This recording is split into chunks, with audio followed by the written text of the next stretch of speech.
Yo, you know what's kind of wild about when you start videos in the platform? They're always a little fast at first. So at first I was like, "Damn, you really picked it up on this take," but then it slowed down a little bit, and I get it. It was a little too fast anyway, right?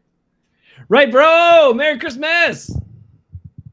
Christmas is over. 60 degrees tomorrow in Wisconsin. Watch the heck out. Oh, it's not gonna be that hot here. It's supposed to be raining Well, all it's day, gonna be like all night and all day. there's warm and cold air masses with a heavy jet stream are going to combine, and there's going to be like crazy tornadoes and parts and other weird stuff going on. So hopefully we just get rain up here. Well, thank you, Brad. Yeah, wild times. Thank you, Brad Spackowitz. It's also Magic Dragon tonight. Thank you. Who's the other guy? God dang it, what was his name? The guy who's there for 100 years. George Graffis. George Graffis. Thank you, George Graffis.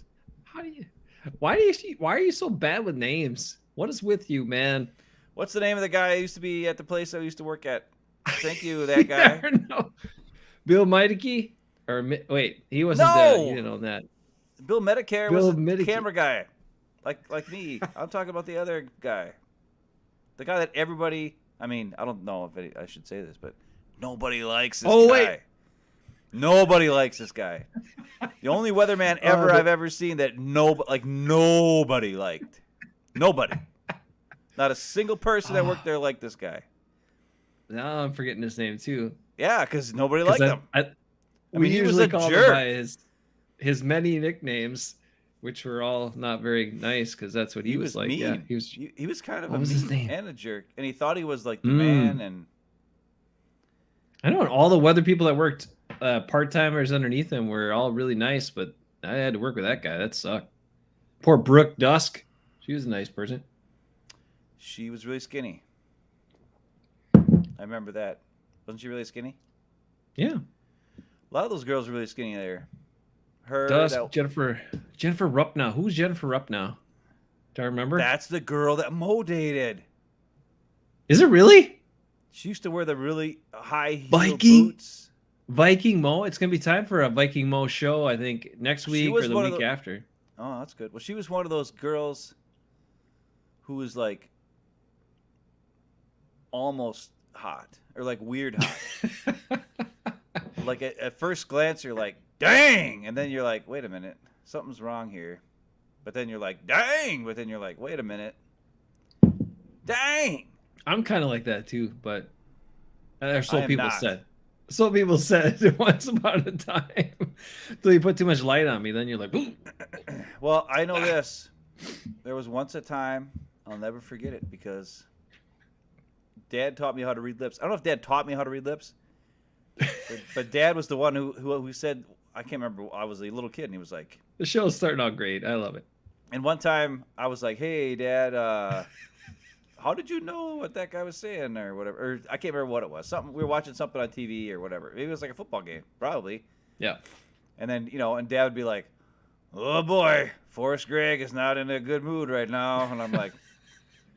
Well, no kidding, Dad. And he's like, yeah, but he just said some stuff. Whatever. I'm like, how do you know? And he's like, because I can read lips. And I'm like, what's that?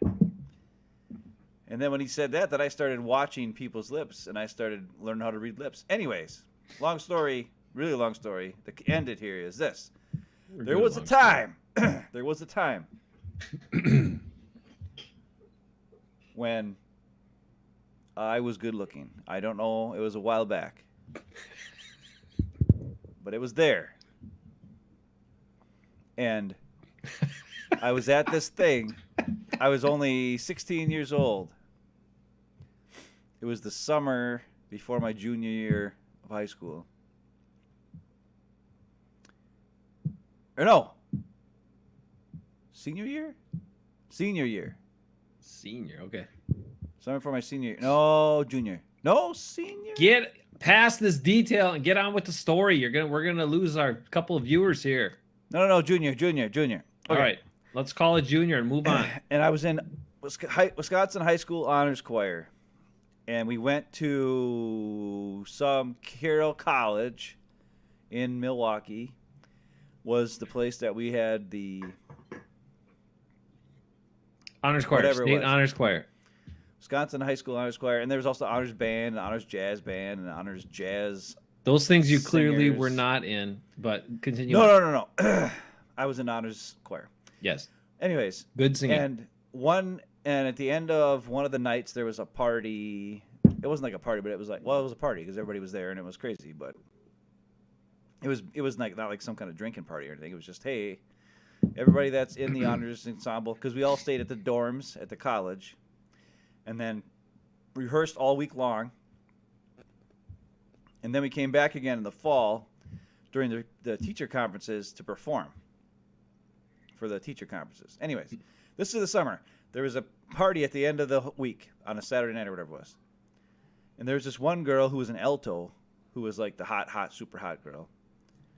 And all the guys that saw, they were all talking about her the whole time. They're like, oh, who. And of course, I liked this little girl who looked like a mouse. I don't know why. And it's really weird. Change the subject for a second. When you could, I had this crush on a girl. Where are we going with these subjects? Hang on, I'm almost there. I had a crush on a girl who looks like a mouse. And in the video, and they videotaped it, and you could spend, mom and dad bought the video of whatever, and so Rick, we're not talking about that right now, Rick. We're talking about me. And on the video, it has all the kids, and we're singing, or whatever.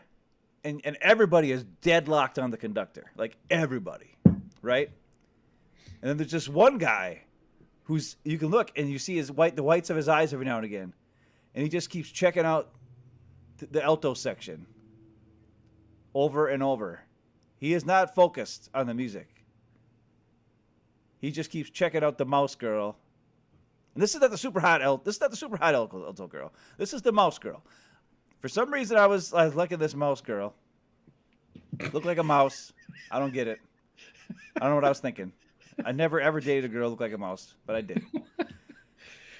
Anyways, and she lived down the street from our aunt and uncle, which is weird because I ended up after that concert. Then I went and talked to her and made the moves on her. And of course, she had a boyfriend, but I was like, you don't have a boy. You want me to be your boyfriend? Because I was like confident as crap. I didn't even care anymore. And I mean, let's just put this out there. In a choir setting, you were actually cool. That's the thing. Compared to a lot of guys that were way better looking. Yeah, that's what I'm saying. Like, this girl's like, why is this guy talking? Anyway, long story, super long.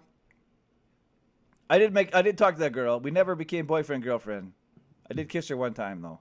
But when we went go visit Auntie Jody and Uncle Peter, a couple times I would take the van and drive down to her house and hang out with her for like the afternoon or whatever. Taking advantage. And one time she even drove all the way from celebrity status. Hey, what? And then she drove all the way from De Pere all the way to Algoma just to visit me, and we hung out a couple times. Wow. Okay. But then we had the concert with Graphic Nature. Yeah, I remember it. She was supposed to come. Oh. And I performed Lady by Striper specifically to sing to her, to turn her over. And it was terrible. You would have lost her there. I would have lost her. She never showed up. She didn't come. And after that, I ignored her. I ghosted her. She sent me letters. She'd call me. I just was like, nope, nothing happening. You didn't show up to my concert.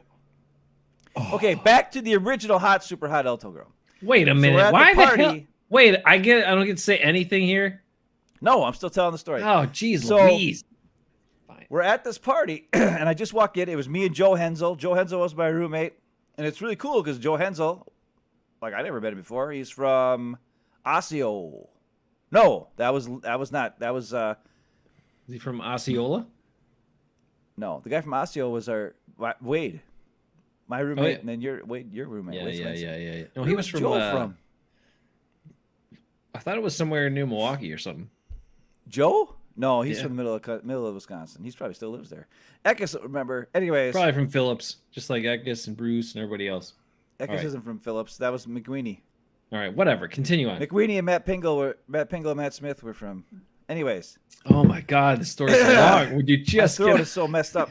I just woke up. So what happens is Joe and I walk in. Oh yeah, okay. Back to Joe. So Joe and I were roommates that week. And then so I knew him for that week. He was my roommate. Then I sang with him with everybody else, and he stood next to me because we did it alphabetical. And his is Hensel, and I'm Hafeman, so that's why we were roommates, right? And then I didn't see him for 2 or 3 years. And then I went to college, and I was there for 1 year, singing to Statesman, and Joel was there. And then all of a sudden, the next year comes, and there's Joel. And I'm like, Joel, holy crap. And he's like, dude, what's up? And we're like, what? And then he was in Statesman. I was like, holy crap, dude, that's crazy. But anyways, that's a different story. Back to the original story. Man, I walk in with Joe. Not happy that I said Jennifer Upnow's name. Go ahead. And as soon as I walked in, right, I'm scanning the room. I'm checking out, where's the mouse girl? Well, first there's a super hot girl that caught my eye, and I was like, ooh, super hot girl. And I'm looking at her, and she's looking at me from like across the room. Mm-hmm. And I read her lips, and I swear to the Lord, she's like, this is what she said exactly. That is the hottest guy I've ever seen. That's what she said. And I grabbed Joe, and I was like, dude, the super hot alto is totally thinking I'm hot. And he was like, shut up. You're an idiot. And I'm like, no. I just read her lips. That's what happened. And he's like, well, go talk to her then. And I'm like, are you kidding me? She's way too hot for me. And he was like, I was like, I got to find that mousy girl. Because he knew I liked the mouse girl. Oh, no. So wow. I never made the moves on the super hot girl. Well, considering you were... But you thought I was hot. I swear to God, I can read lips, and that's what happened. Considering you did not have Dad's expertise in reading lips, there could have been some room for error there. She may have no errors. She may have said something totally different. No errors. That I've never forgotten that. All right. Now, can I just say... That is the hottest guy I've ever seen. And she couldn't stop looking at me. And I was just like... And I was just like this. That's right. And I was like, Joe, that freaking hot girl is totally thinking I'm the hottest guy ever. And he's like, you're an idiot. I'm like, no. I'm not an idiot. I'm telling you, I just read her lips. It's what she said. I think she looked right. She was looking at me when she said it. She was like, look at her friend. She's like, check out that guy. He's the hottest guy I've ever seen. That's the hottest guy. Now, Joe was standing next to me, so maybe it was Joe. Okay. But I'm pretty sure we were deadlocked. Deadlocked. Well, you know, a few weeks ago, I did point out how I thought Micah and I were deadlocked, and you had to say that, you know, everybody else was locked in on him too. So it wasn't just him and I in the room. So anyway, just, you know, thinking of that, it reminds me of that. And that's more football related. Now, listen, I was a junior. I was a sophomore going to be a junior. Those guys, that girl was a junior going to a senior. Erica's saying that is the oldest guy. No, I was one of the youngest guys. The oddest. Oh, oddest. No. Guy. There you go. Now, Rick, that could be it. Again, no. Okay. So let me just, can I bring it back in? I was ready to come on tonight and make some declarations because I was going to make some declarations because this week, okay, we did our show last week, and you and I both said, you know, Lee was like, good show, and some other people saying a good show, and we were like, I don't know if it was a good show or not. I went back and watched it, you know, scout thyself, Chris Sims, and it was good. And we said some we were too long-winded, and we said a bunch of other crap and fluff in there, whatever, and got a little distracted, and you know, whatever. But we had some really poignant moments in there and some strong things said by you and by me. I actually thought I said some pretty good things. So anyway, I had one thing that was good. That was about it. I give yourself a little more credit. Now, then I watched some other people who do Packers stuff, and it's hard not to compare. We're taught since we're very young to compare. And I'm like, we have value. We make sense. We tell truths. Yes. We're entertaining. We are energetic. We're passionate. All of those things. All right. Okay. So one of those things. What we are not is we're not focused enough. I totally get that. Nope, not at all. But this is the other thing. We do the show at 9:00 on Friday nights. I'm worn down. You're usually sleeping. And we have to wake you up to do it. I'm best at like 9 in the morning. At 9 in the morning, my brain's like clicking. I got all this good stuff about that. I was thinking about Packers. I'm at work. I'm supposed to be doing that, but I'm thinking about all the Packers stuff in my brain. I'm like, it'd be great for me to do a show at 9 a.m. in the morning, but I can't do it because we can't just dedicate our lives to this show. But what I'm saying to you is, if we wanted to hone in and really commit, not commit our whole lives and quit our jobs like Tom Grossi style, but if we were like, you know what? We can do this at a time where we're both actually awake and dialed in, and we had a little more prep time and stuff like that, and then we got some circulation, I think we could blow up. I really do. Honest to God. Honest, man. Honest. I don't think there's that many more people that could bring more solid insights, look at things in a different way, not just talking mouthpieces for the Packers and what they want, not just regurgitating what other people say. And at the same time, we're dialed in and we're like super passionate about what we're saying. We believe what we're saying. We're not saying it for the effect. We're not saying it to rile people up. We're saying it because that's what we believe in, our honest assessment. So anyway, that's what I was about to come and say. And then you started with a 15-minute story about Honors Choir and how most guys in Honors Choir are nerds. So you were the hottest guy there and all this stuff and some girl and blah, blah, blah. No. Anyway, so you kind of threw that off for me, but I still believe in us. And I really do. So if there's anything in my life that I'm doing right now that's either activity or professional, this is the thing I believe in the most. Outside of being a dad and a family guy and husband, this is the thing I believe in the most out of anything I'm doing in my life. Is that sad? Yes. No. It's supposed to be motivation to go for it, bro. I get some sleepy throat scuzz. All right, stop talking then. Let's go on to a couple of quick things. Packer related. We'll get into it. Rick's waiting. Rick, what are the rumors? Rumors are Davante Adams is buying a house in Las Vegas. Is that true? Ben, have you heard anything? God, I hope so. Okay. All right. I'm not going to hate on Andy Herman. I have to bring this up about Andy Herman because he took some questions. A Q&A the other day where he had no hat on. It was like a rare occurrence. I didn't watch any Andy Herman's Pack-A-Days for many, many Pack-A-Days. And then I watched this one. I was like, oh, what's this all about? And he started out taking questions. And he took a question from a guy who's like Sledge _ Hammer or something or other. Let's see here. What are we doing here? Supposedly bought a $12 million house in Vegas. Woo! Go Davante. Could Arvante break up? We'll get into that right after I finish this part. Zero says, you know you're doing something right when you're happy to be doing it. Thank you, Zero. Thank you, sir. This isn't right then.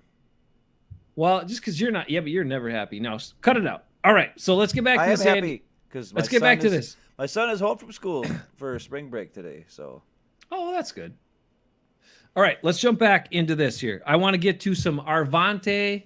Especially with Eric bringing this up that Arvante may be breaking up. There might be a breakup here. Arvante. We're going to be more efficient. Instead of saying Aaron Rodgers and Davante Adams, we'll say Arvante, which is we're comboing him like all the celebrity couples. Arvante. So Arvante, yeah. Arvante. Arvante. It sounds like a bad shampoo company. It sounds like a lot of bad right there. Bad football combo as well. But anyway, point is they'll suck up a lot of your money and get your hopes up and then let you down. But the point is, Andy Herman took these questions, and he had these 4 scenarios from this guy. This guy brought up these scenarios. Yep. And I don't have a problem necessarily. I don't want to hit on Andy Herman here, but I had a problem with one thing he said. Okay, here we go. Here are the 4 scenarios. And I'm going to get your take on these 4 scenarios, Ben. First of all, he says, Aaron Rodgers stays and Davante Adams walks. No. What does that mean for the Packers? Andy Herman says that means you're competing for a Super Bowl, whether Davante's there or not, as long as Aaron Rodgers is there. I agree. Competing? Are we going to get close? Are we going to sniff it? I think we have a better chance of getting to a Super Bowl with, yes, Aaron Rodgers, no Davante Adams. Okay, fair enough. Than yes to both. Okay. Adams needs to go. End of story, period, goodbye for sure. Like, please. 30-year-old is a different quarterback when he's out there. Okay. All right, fair enough. Plus, Tom Clemens is there to maybe yell at him once in a while. All right, he's got the other one, which is the least likely scenario this guy brought up, which is Aaron Rodgers retires, which is not going to happen, and Davante Adams re-signs. That would be the worst thing I've ever heard. That is if that happens, that's like the absolute worst thing for the Packers. They get nothing for Aaron Rodgers, and they overpay for a slightly better than average slow wide receiver. All right, that's bad. All right, really bad. In that, Andy Herman, I'm not casting a judgment on Andy Herman's take. His take was, if Rodgers retires and Adams resigns, he says you still make a run at the division. No, he could see the Packers being 9-8, 10-7, maybe winning the division. Okay. Well, maybe, but they have to not force feed Davante Adams like they did in the Chiefs game, where Jordan Love just kept throwing to him all the time, even though he should have just until at the end of the game.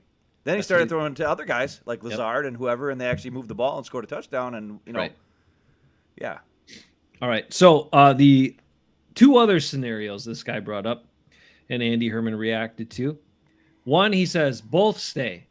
And then Andy Herman said, that means you're all in. You're all in again if both stay.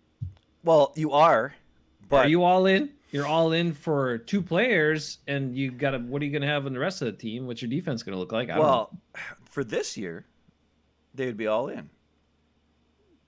And then, like I said last week, what is Rodgers going to do in the next year when it's him, Davante Adams, and you, and me, and Rick, and Zero all playing with them? Then they're not going to the Super Bowl then. So it will be all in for 1 year, and then it'll be like 5 years of crap. And Rodgers will retire, and the Packers will have nothing. Be all out. On that front, John Horn, Prophet Horn, apparently had a long. He wanted to give Horn credit for the prophecy. I'm like, what? Come on, dude. Horn is no prophet. He's just saying some random thing. Like, so if it comes true, great. Oh, he can claim that he said it first, but I'm sure he's not the only one to say it. He says that he thinks that Aaron Rodgers is aiming at playing one more season with the Packers and walking away to leave the Packers with no compensation, and that's his ultimate payback to Green Bay, which I could see, but I kind of hope that's not the case. I mean, I hope we get something for the guy.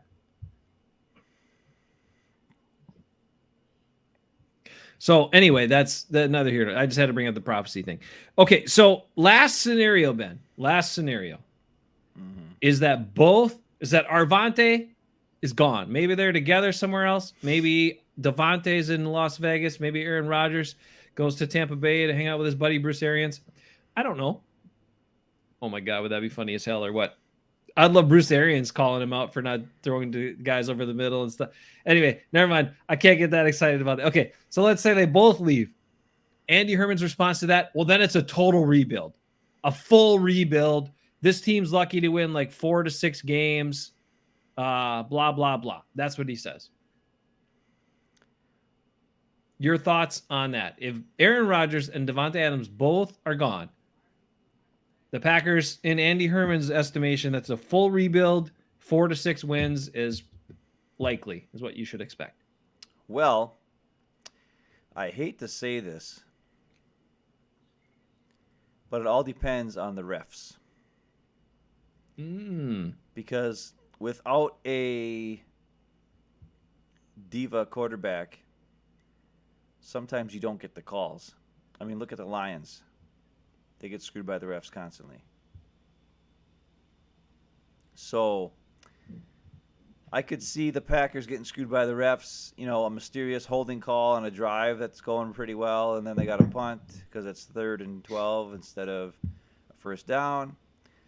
I could see pass interference on Eric Stokes on a play where he really didn't pass interfere, or he did, but the other team's doing it. They're not calling it on them, and it bites us in the butt.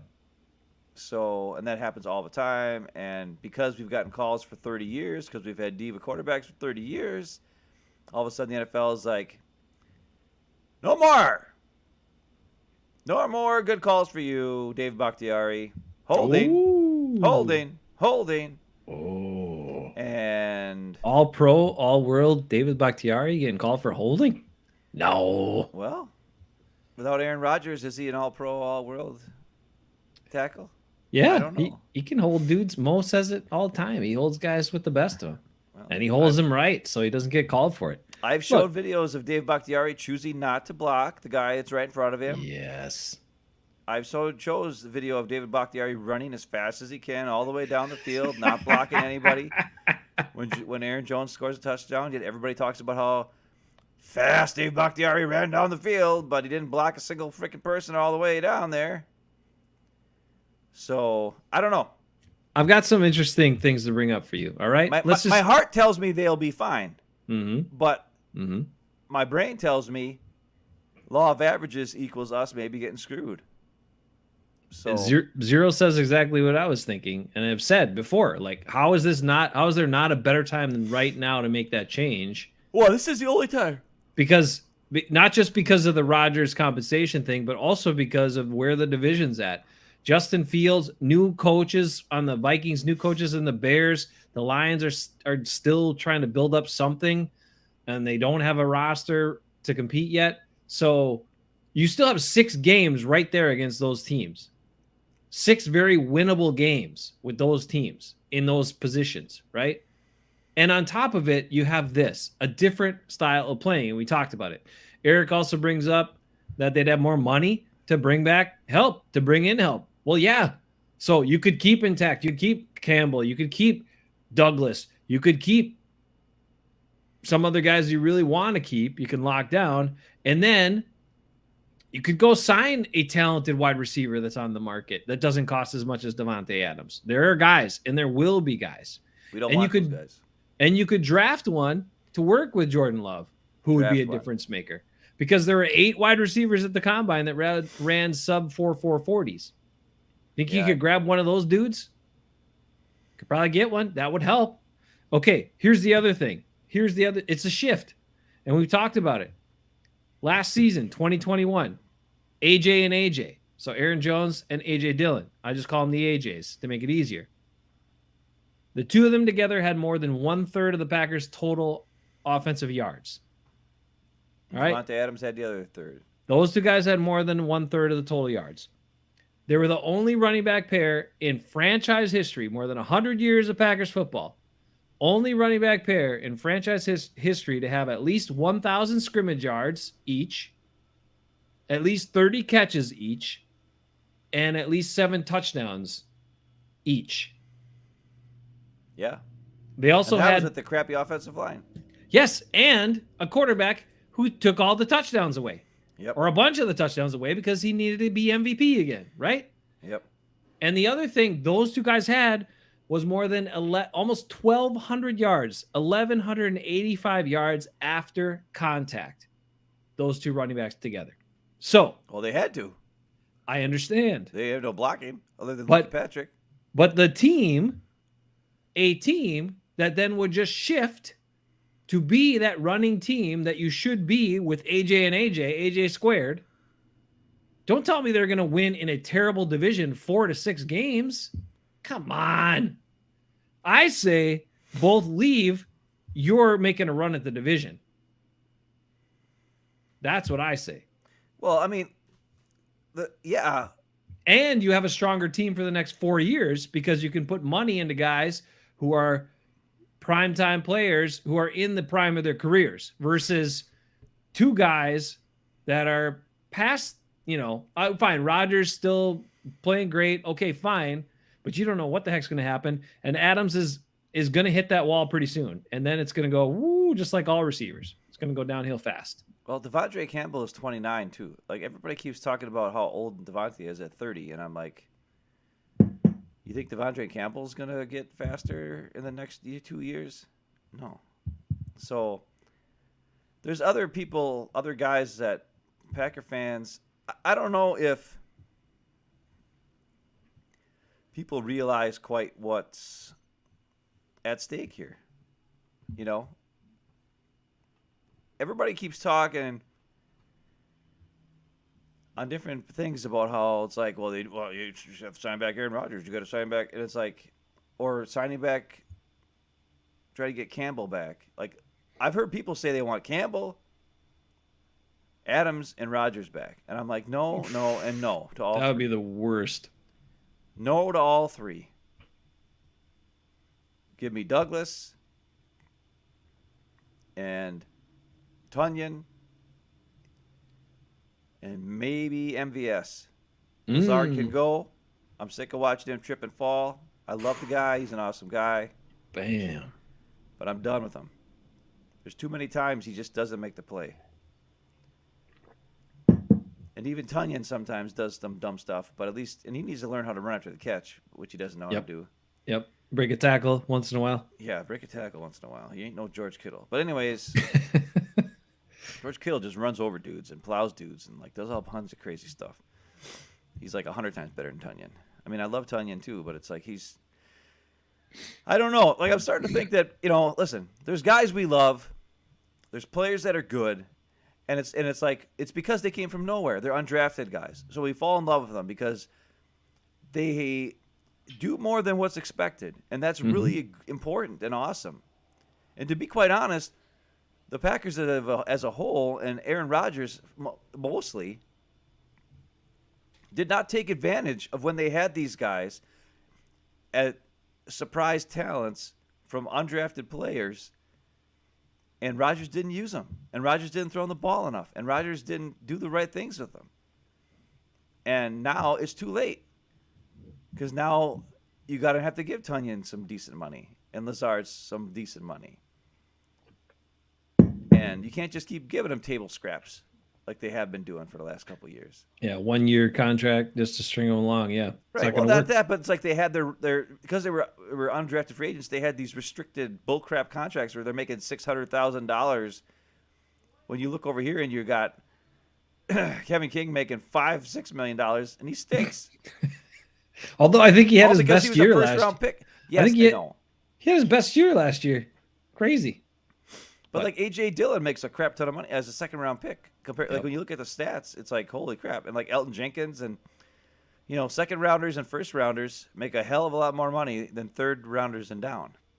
And then undrafted free agents get like nothing, like table scraps, nothing. That's what bothers me. If I was a player, if you look at the Packers roster, half of it are guys making like nothing. And all they hear is whining and bitching from Adams, how he wants to be the highest paid guy. And they watch Dave Bakhtiari get the highest paid tackle at the time. And Kenny Clark get the highest paid interior defensive lineman at the time. Ooh. And all these guys who they see in practice and they see on the field every week. And they know,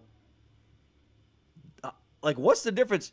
Is the difference between these two guys, the difference between Tyler Lancaster and Kenny Clark, is it that much as their pay is? Or is it in reality more like that much? But the pay difference is that much. Is the difference between Devontae Adams and Alan Lazard really that much? Or is it more like that much? Especially when you consider Devontae Adams doesn't block anybody in the run game. And Matt LaFleur talked about that this week. Good point. When he had his press conference at the Combine, they were asking him about receivers and stuff. And he was talking about it, running wide receivers blocking, and he mentioned he didn't say Devontae Adams was the guy who taught him how important blocking was.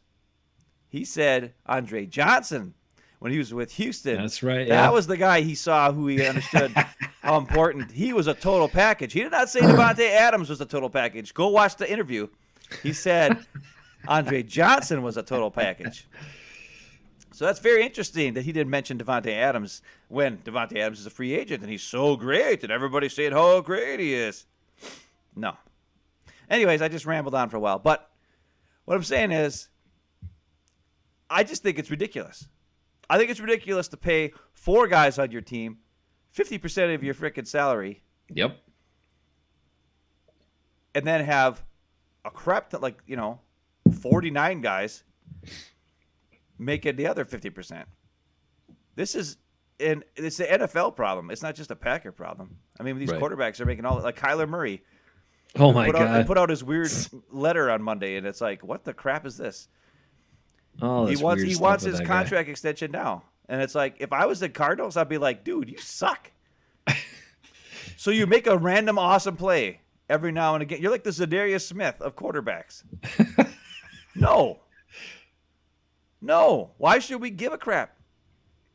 I wouldn't pay him. It's part of the gig, man. And Like and that's yeah. you come I in don't as a know. rookie, like these are the parameters. Like deal with it. Prove yourself a little bit, then you get paid. Like you're going to get paid by somebody even if it isn't the team that drafted you.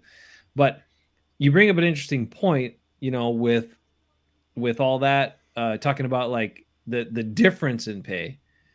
It just makes me think like, okay, how many times a guy like LP handles Kenny Clark in like a one-on-one or Yeah. something like that, and he's thinking, how much is this guy making?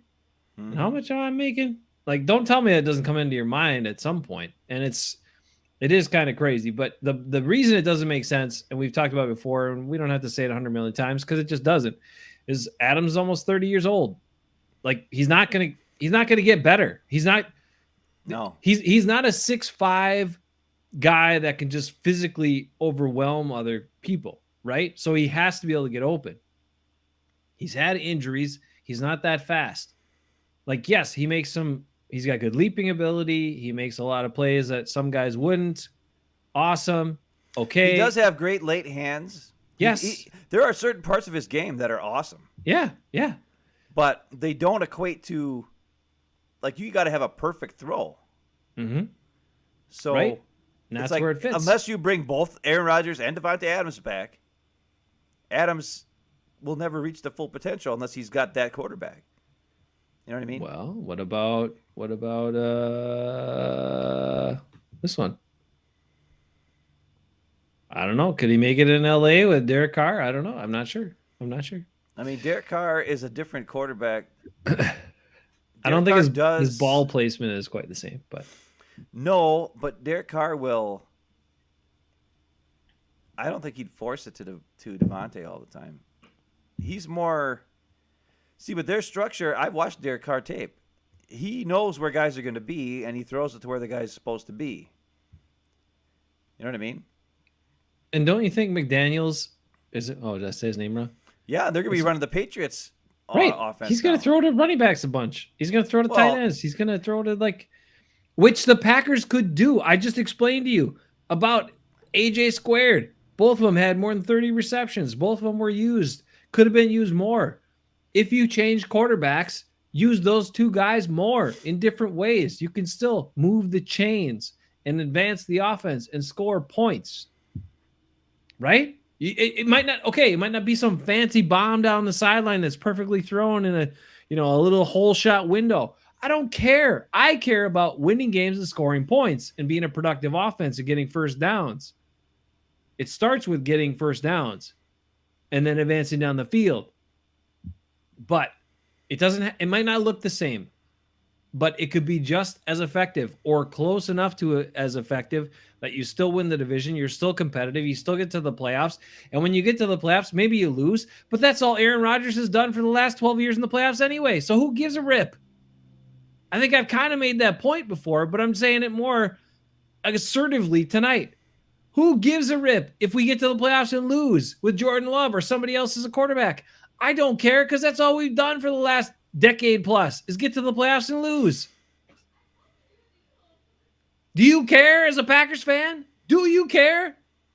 What's the difference? The only difference is you're hamstrung by a guy who demands having certain people with him. And then a guy who won't throw to the open guy because he's looking at his guy. And a guy who won't utilize his running backs enough when he should. He utilizes it. He throws him the ball. Sometimes. On stupid routes. Right. Way too late when a guy's already there to tackle him right away or get in his face or whatever. Sorry. So he's an idiot. Oh, Rick doesn't want Devontae for $30 million. I hope that's not. What you're gonna do. You're gonna give him $30 million if you get him. Oh, he's talking about. Oh yeah, Talking about where he tried to feed Carr tried to feed Hunter or Waller and had some tunnel vision. Well, McDaniels will coach that out of him. You know, that'll be fine. He'll be all right. Okay, so I've covered my Arvante stuff. I covered my AJ squareds. I gave you my other note about the fast wide receivers in the draft. I do have one other hope for the Packers. I have one other hope for the Packers. We're going to do a little video segment here in a second. Ben, do you have any other stories to tell or any other points to make right now? Nope. Okay, we're going to give credit to Green and Gold Productions because we're gonna showcase their video here on our show. You're welcome, Green and Gold Productions, for getting our large audience to also view your video here. Let me pull this stuff down. I'm pretty sure we thank them, not you're welcome to them. It's just a joke.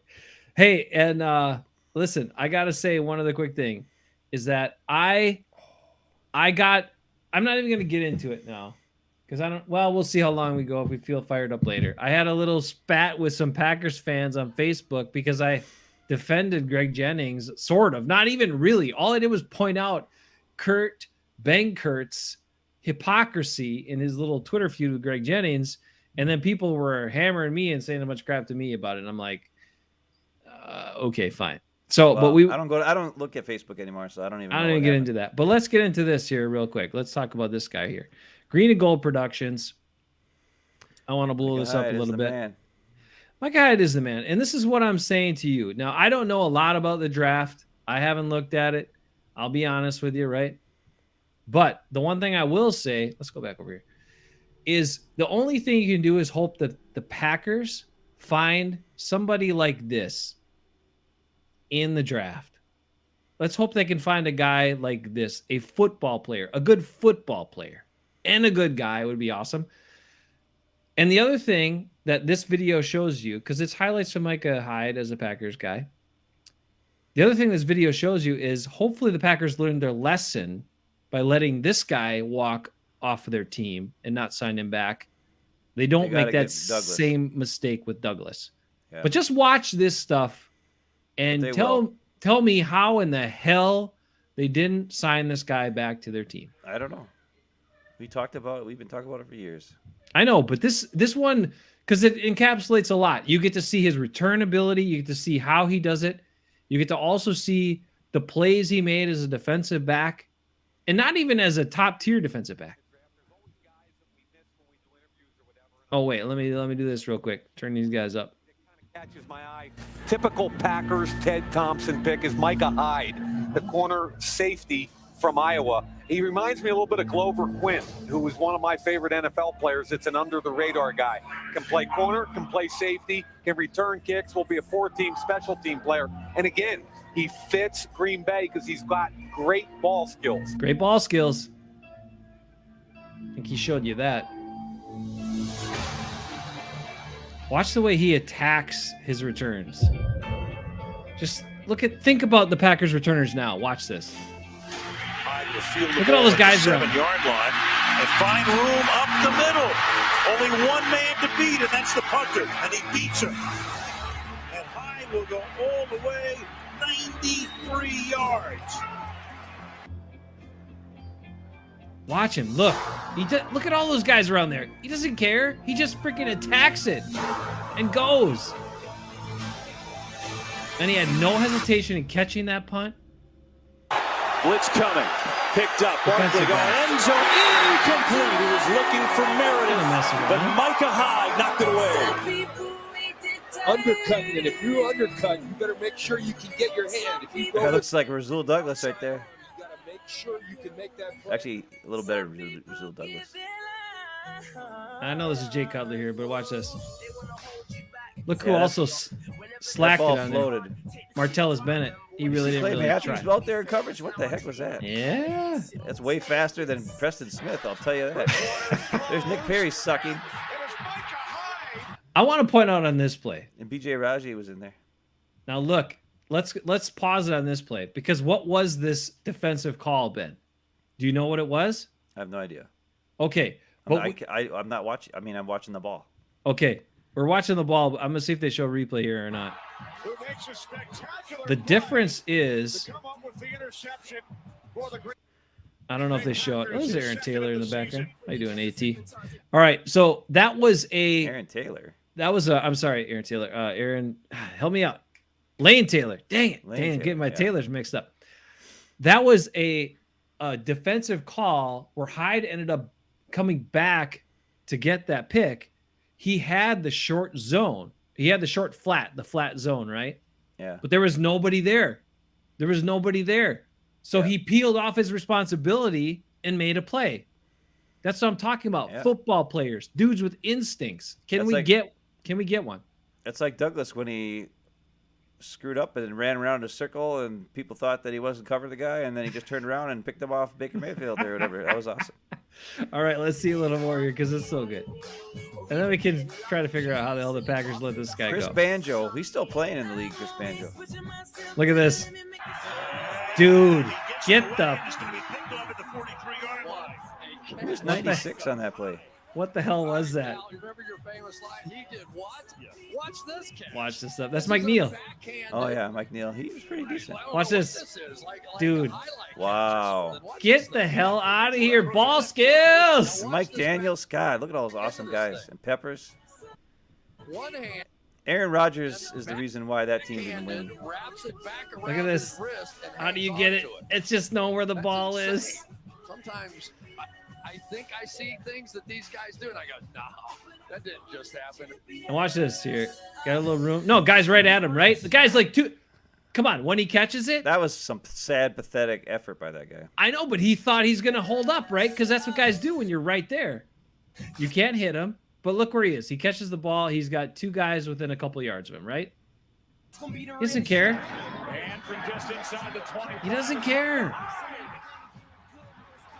Then he's got to outrun a punter. He better do that or he's in trouble.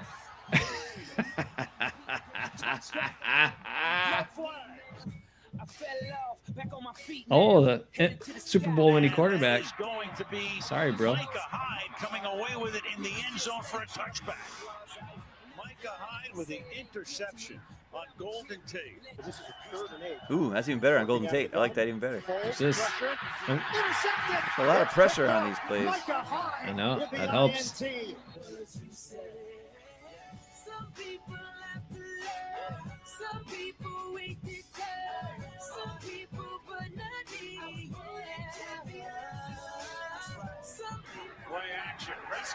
Yeah. Jason Witten, he's not a blocker. That was some pathetic effort as well. Pretty sad. Pretty sad. I'm just saying the Great guy effort makes by Micah Hyde, though. Set up a screen, and here's another pick. Micah Hyde. Deflections. That's the other part, right? The ball. The ball gets deflected. Could you have a guy that can react to that deflection to make a play? How many guys do we have that can do that? Not enough. Rasul Douglas. Rasul Douglas, if they re-sign him. Certainly not Eric Stokes. Certainly not Kenny King. Come on.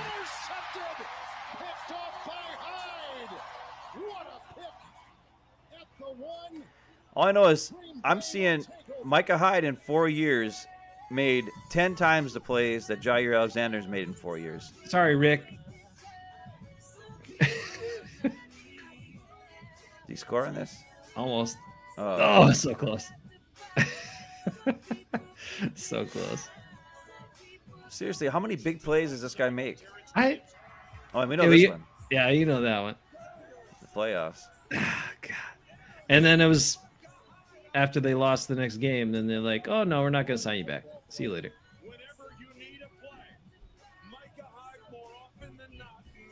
It's the best thing Wayne Larrabee ever said. I know. There's your dagger. Okay.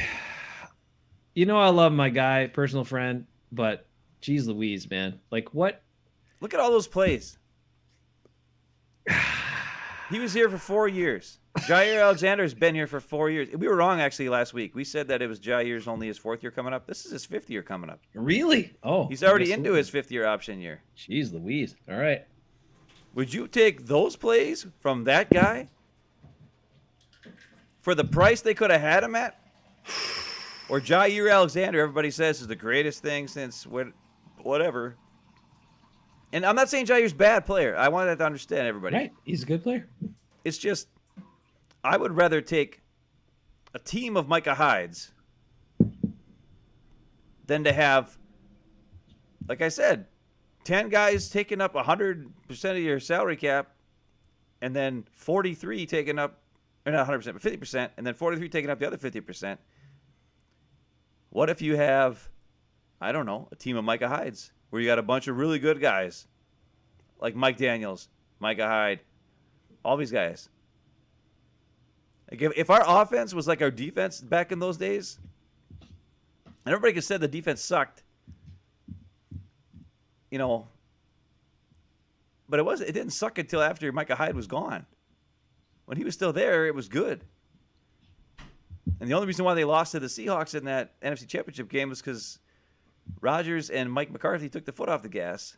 Mm-hmm. And then Ha Clinton Dix sucks. Yeah, that's true. That was Ha-Ha's rookie year.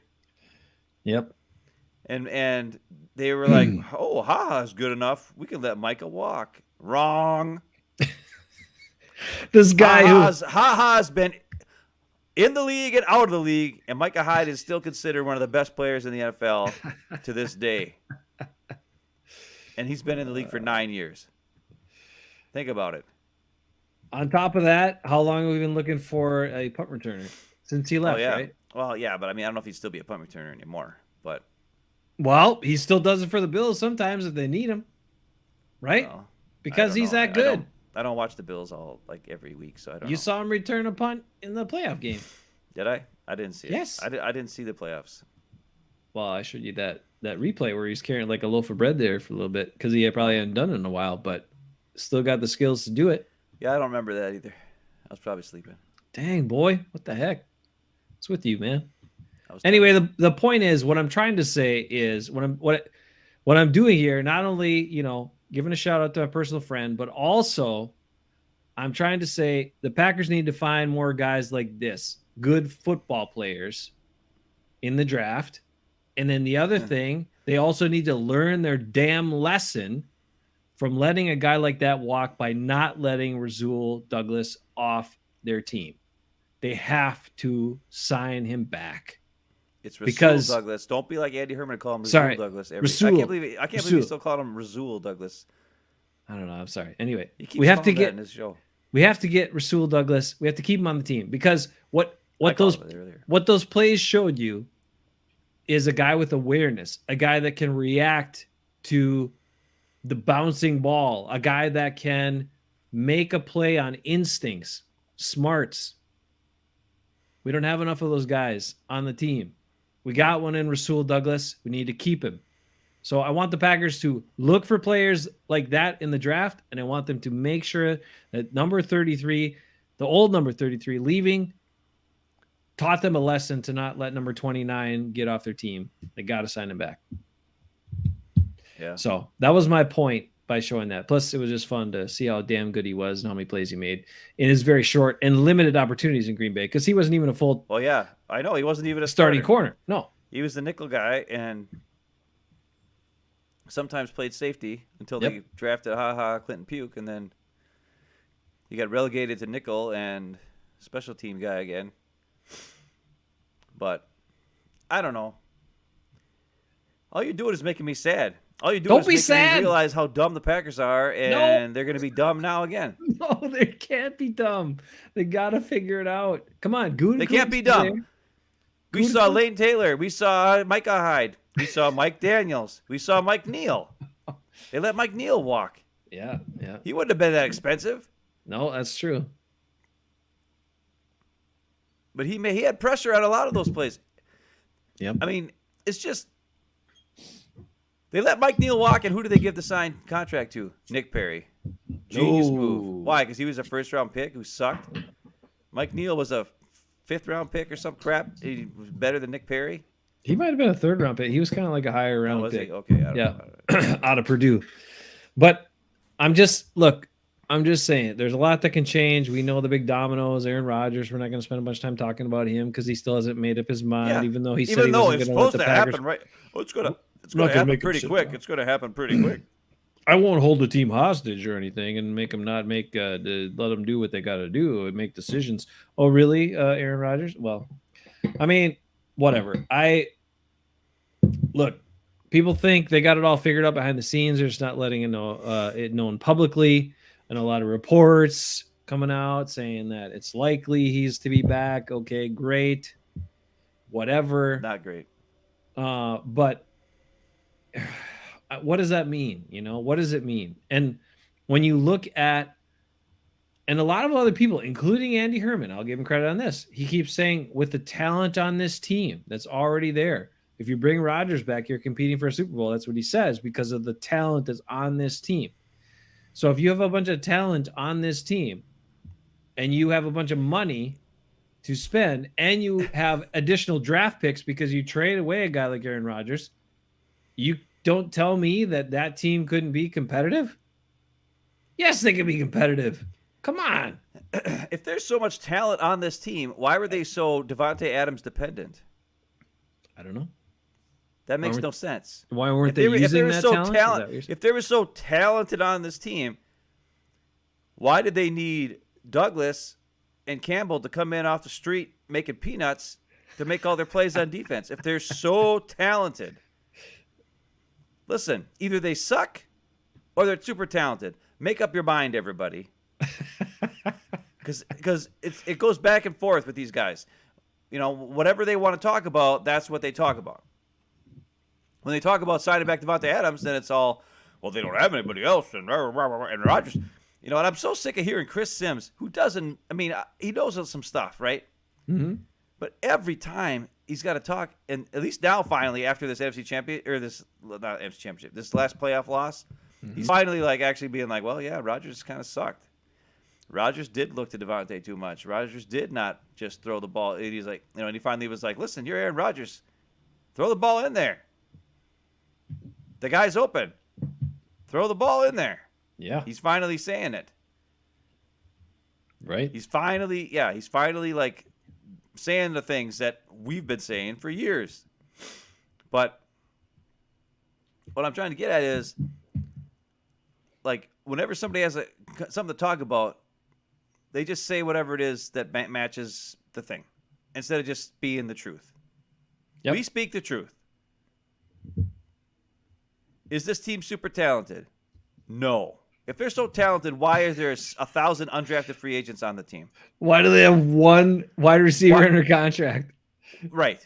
Why are they forced? Why is they forced to throw Devontae Adams? And not only are they forced to throw Devontae Adams, all they talk about is getting the ball to Devontae Adams. That's all they talk about. Well, he's so good. We have to get the ball to him because he's so good. We have to get the ball to him. He's just so good. Really? And then this week too, with Matt LaFleur press conference at the combine, he talked about, they asked him about Steno, now the new offensive coordinator, and he's like, well, if you look at what he did with the offensive line and how good those guys played, and I'm like, what are you talking about? They lost because of those guys.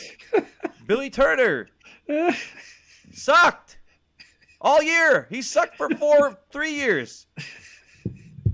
He might be the worst free agent signing in Packer history. Yeah, they keep putting him out there. Steno, isn't that true? Position coaches make the call on who plays, right? Steno I'd rather take anybody. Was that Coach Rodgers putting him out there? Well, that's the thing. His guy. Like I said, his picture. He had his pictures from a couple weeks back when he put his Instagram pictures. One of his was him hugging or touching Billy Turner and giving him a high five or whatever. His good buddy Billy Turner, who he smokes. Nothing. But listen, everybody. I don't know if this team's talented. You know why? Because they're not allowed to do what they're supposed to do on offense, because one guy just throws the ball to one guy. They try to play 2 against 11. Now, they have weaknesses, and on the offensive line, a lot of times you can only be as good as your weakest link. And the Packers had 2 weakest links, and Royce Newman and Billy Turner. Ooh, Royce. Now, they had a guy like Lukey Patrick who didn't have super talent, but he made up for it with super effort. And that can make you better. That can take you above the weakest link. But inexperience, like Royce Newman might be able to turn into something pretty good. He's got quick feet. Let's hope. He's so quick. He stepped on his quarterback and tripped him in the preseason. I mean, we know he's got quick feet. But that's the kind of stuff. Maybe he would be an okay right tackle. Well, he might I don't be. know why he's not a tackle. I mean, look at his body. Look at the way he blocks. Right. I mean, he should be playing right tackle. He might be better at right tackle. I don't understand why they keep moving these guys in. Well, let's talk about him for a minute, because I was super hard on him, mostly because number one, because he was terrible, and number two, because he supposedly beat out Lucas Patrick and then was terrible. So I didn't understand it. But let's say what did Royce Newman struggle the most with? Number one, he struggled with blocking people most of the time. Yep. which isn't a great thing. I understand. Well, it was figuring out who he's supposed to block. But big guys, he struggled with power because he's not that big or powerful of a guy. And he also struggled with at guard. See, at tackle, it's pretty much straight up, right? At tackle, this guy's here, you block him. You're blocking the guy on the outside, or if that guy goes inside, they're probably looping around and you're blocking the guy that comes on the loop. And you have enough time to make up for it. Right. But at guard, you have to decide, do I work with a center or do I work with a tackle, or am I manned up, or what am I doing here?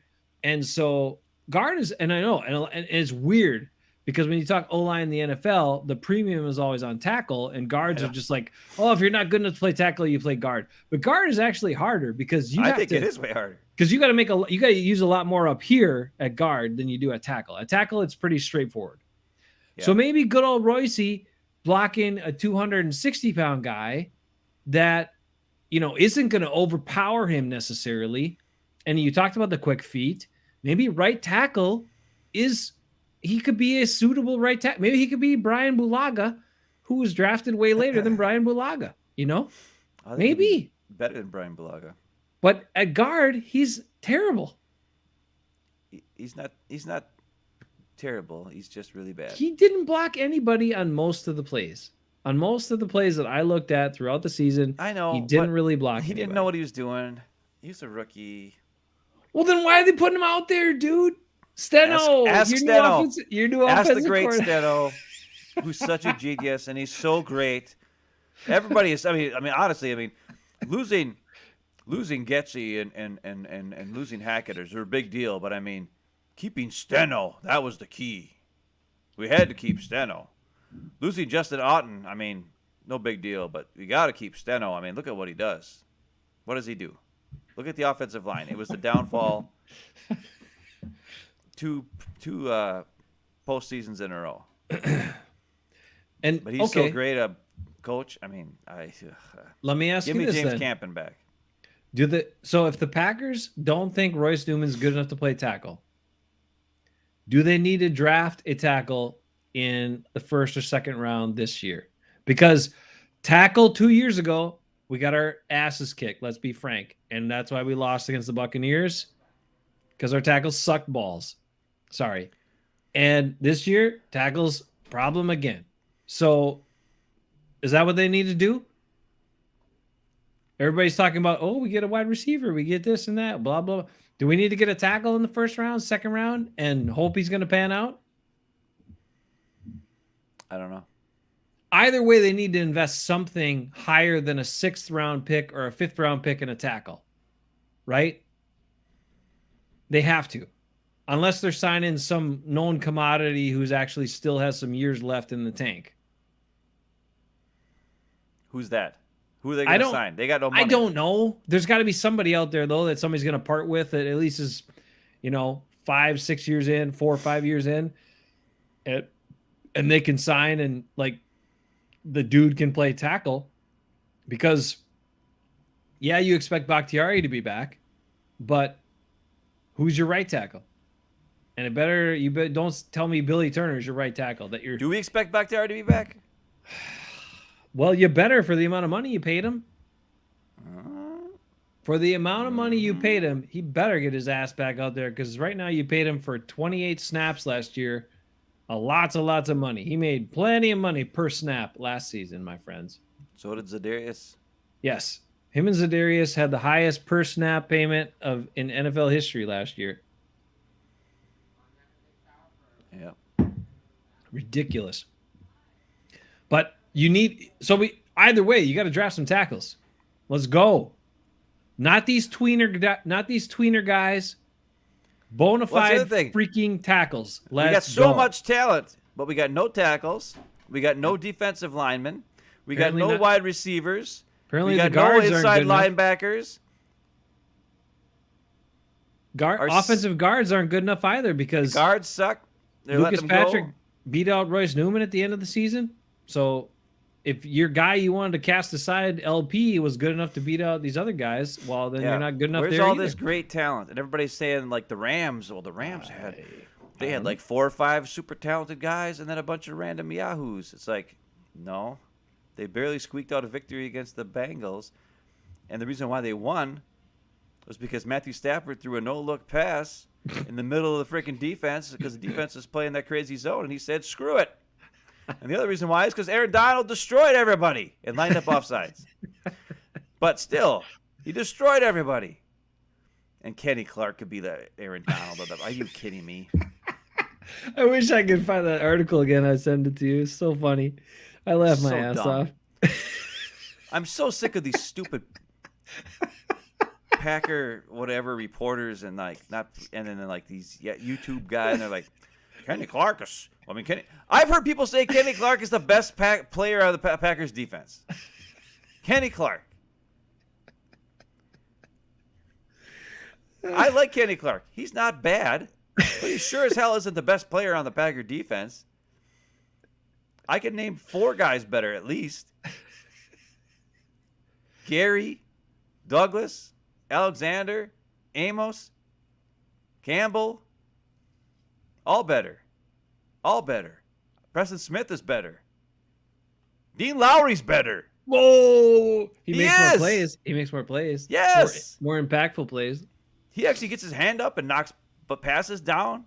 He's picked some passes off. He's done that every now and again. He knows how to cover the running back in a screen situation. Dean Lowry's a pretty heady guy. Like, he's an interesting cat too. I don't know. I think his contract's probably up. No, he's still got 1 year left. Oh, he's got 1 year because they paid him. Yeah, that's right, because they paid him like a couple years ago. They they restructured him. Oh, okay. Look, Kenny Clark might be the slowest guy on the Packers defense. He'd win that. Well, the guy I'm looking for is Jack Hafeman. Let's see Jack Hafeman make a step here. He looked so good in the preseason, and then he never played. Right. And I'm like, why do they do this guy that with can't some get guys? in. Why can't he get in? It's like he's like the Yosh Nijman. It's like, just play the guy. Can it hurt you? You know, like, what is the deal? Just play him. Maybe he got beat a couple times. I don't know. And everybody gives Lancaster crap, and I'm like, don't give Lancaster crap. He works hard. He does good against double teams. He doesn't get shoved around. So he doesn't get sacks. Kenny Clark doesn't get sacks either. He got sacks this year. You know why? Because Rashawn Gary and Preston Smith got freaking pressure on the quarterback, and then the quarterback fell into Kenny Clark's lap. That's how he got sacks. Yeah. It wasn't pursuit. Watch the tape. And it ain't like Aaron Donald's sacks. It's like Aaron Donald's sacks are down, not because, because he's not as good. It's because teams are like double teaming him and like taking him out of the game. But Kenny Clark is like standing there doing nothing, and then the quarterback falls in his lap because Gary got pressure on him. That don't count. That's Za'Darius Smith sack. And I don't want to bag him. I mean, Kenny Clark's not bad. No. But, I mean, he's not. Like, I would take Mike Daniels over Kenny Clark. We've talked about this. Even just look at Packer defensive linemen over the years. I would take. There's a whole crap ton of guys I would take. I mean, I would take Kenny Clark over Darius Fatboy Holland. Okay. But Sean Jones was better. Gilbert was better. Raji's better. Pickett better. Colin Jenkins better.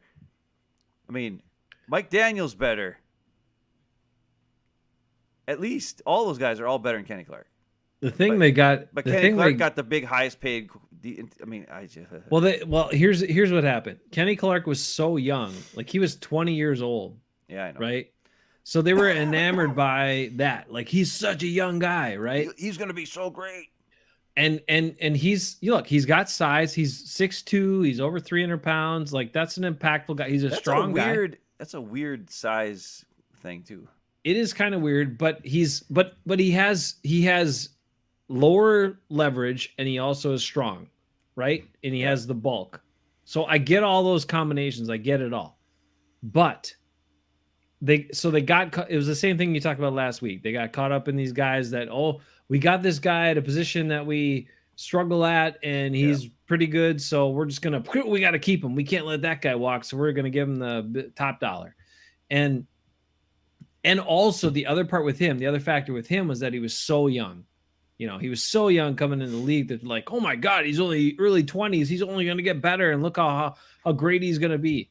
And that's what they went with. And he's kind of plateaued. I mean, he's a good player, but he's not like top player at his position. So you don't need to pay that for a guy who's a good player. And that's some of the mistakes that were made. Right now, you need to sign good players and pay them appropriately and not let them walk off your team. But you still got cap problems and you're still waiting on your baby quarterback who's got to make a decision here and you're surrendering to him. So we'll find out. What more does he have to figure out? That's what I want to know. What more? What more? And I've listened to a lot of shows like PFF and all this other thing. They're like, Jesus. They're like, remember last year we had like 5 or 6 big deals and trades and stuff by this time already. And it's like, yeah, everybody's waiting to Aaron Rodgers. Everybody's waiting to see what Aaron Rodgers is going to do. And then all the stuff's going to start happening. And Rodgers knows it. So he's just, and I was actually surprised he didn't come out right before the combine and do it and drop the bomb and take over, like, to be like, make him more important than the combine. Just like he did last year right before the draft. Everybody says it was the Packers who leaked it. No, they wouldn't leak that when they have to do press conferences and talk to everybody. That was Rodgers' camp who leaked that. He wanted to be traded. Hello, everybody. But that's true. That's looking more and more clear. That gave Adam Schefter the okay to say something. That was Rodgers. His unnamed source was actually Aaron Rodgers, specifically. Yeah. Yes, 100%. So he's just, holding it. He's not. So now he's not just holding the Packers hostage right now. He's holding the entire NFL hostage. There hasn't been one single deal done. Usually at this time, the quarterbacks are traded, guys are cut. Like, who's cut? Not many guys. Nobody's been cut yet. Like, there's usually like salary cap guys and a couple of restructures here. I mean, there's been some restructures on the Packers to save money, but there hasn't been any cap casualties yet. I don't know. It's just, I don't know. He's probably loving this. Oh yeah, absolutely. MVP 2 years in a row. He's holding the whole NFL hostage. It's just, I just hate the guy. I just hate him. I can't even do this anymore. I don't know why anybody watches this show because I hate Aaron Rodgers. Because they're not all Rodgers lovers, bro. I know, but that's if you want. You keep saying how we can grow because we have a good show and blah blah blah blah. And I'm like, no, because 90% of Packer fans don't hate Aaron Rodgers. There's way too many of them that still, even after everything he's said and done and what he's shown about himself, are still like, I'm for Rodgers fan. I know, but they don't want to watch a show where two guys bag on Rodgers the whole time. And that's why Bernard is gone. Bernard was here last week. He's not back. We haven't talked about him much tonight. And I told you last week, I'm like, when he makes a decision, then we'll talk about his decision. I don't want to talk about him that much. I don't want to. I'll throw a couple of shots, starward bow, or whatever that term is. I don't know. I was never in the Navy, but you know what I mean. I'll throw a couple of shots his way here and there because he deserves it. But I'm not going to sit there and talk about him, focus like all the mainstream media and ESPN that talks about him all the time. And then is like, why are we talking about him? Well, I don't know. Why are you talking about him? That's what he wants. Like, just wait till it's so dumb. Wait till something happens, then talk about it. I'll be watching YouTube, and I'll just log in, and there'll be like something that'll be like, Adam Schefter, breaking news, Aaron Rodgers. And it's just some Yahoo idiot like, Joe Blow 69 channel. And it'll be like, it won't even be Adam Schefter. It'll be some other guy, and they don't even say anything. They're just like, we're waiting for Aaron Rodgers. And could it be that Aaron Rodgers is going to do this? And, like, nobody knows anything. And I'm like, why did I click on this? I gave this guy clicks. I'm stupid. So maybe we need to do that. We need to put on our thumbnails as Aaron Rodgers, secret action news tonight at Hafeman Bros. Aaron Rodgers decides to pick his nose. Oh, that's interesting. I know I should. I know you want me to do that. I don't want to do that crap. But you know what? Maybe I will. Maybe I'll just, next time we do a video, I'll say Aaron Rodgers exclusive, telling the world what he's going to do on Hafeman Bros tonight and see how that works. Don't do that. All right. Look, I said, we'll get ripped in half for that. We've gone back and forth on all this chat here, and I love Eckes. I don't know why he keeps giving Rodgers too many benefits of too many doubts, but he does, and that's fine. That's the Eckes way. Got the heart of gold. He believes everybody is good and all this other crap. Eckes, guess what? People suck. But I told them, I'm like, I hear you, but just understand that Rodgers is in charge of the situation, and probably if you bring him back, he's also in charge of the team. I'm like, he will decide how and when this relationship ends. He also might decide who's on special teams. I don't know. Actually, that was the test I brought up in my comment back to Eckes. If you bring Rodgers back, because everyone understands it's time to move on from Mason Crosby, right? Do we all universally as Packers fans understand that? I don't know. You don't understand? Come on, bro. You don't understand that? Well, when every other team has every kickoff go into the end zone so you don't have to worry about kick coverage, and we keep putting this old guy out there who can't kick it into the end zone, and every team returns it. Kick it off? Apparently not, because they didn't try it. Well, did they not try it, or because what? Apparently he couldn't beat. I don't know if it was like, we don't want to hurt Mason's feelings, or if it was just like, no, Mason actually kicks it farther.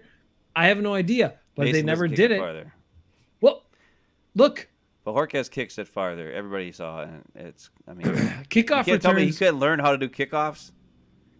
Kickoff returns are virtually null in the NFL, except when you play the Packers. Except for Packers, yeah. When you play the Packers, you're going to get a chance to return almost every single kick if you want to. And that's a problem because teams can't practice live, full speed special teams, or they don't anymore. Dude, these guys, mom mad. These guys aren't accustomed for it. Well, they're not accustomed for it.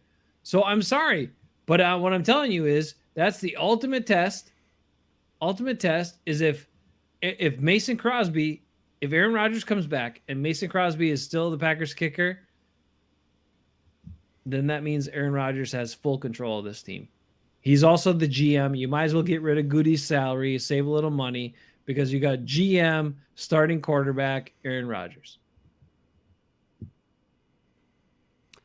Well, that might be good because Andy Herman looked at the draft class of 2017 or 18 or whatever the hell year it was that Jair Alexander was drafted. Yep.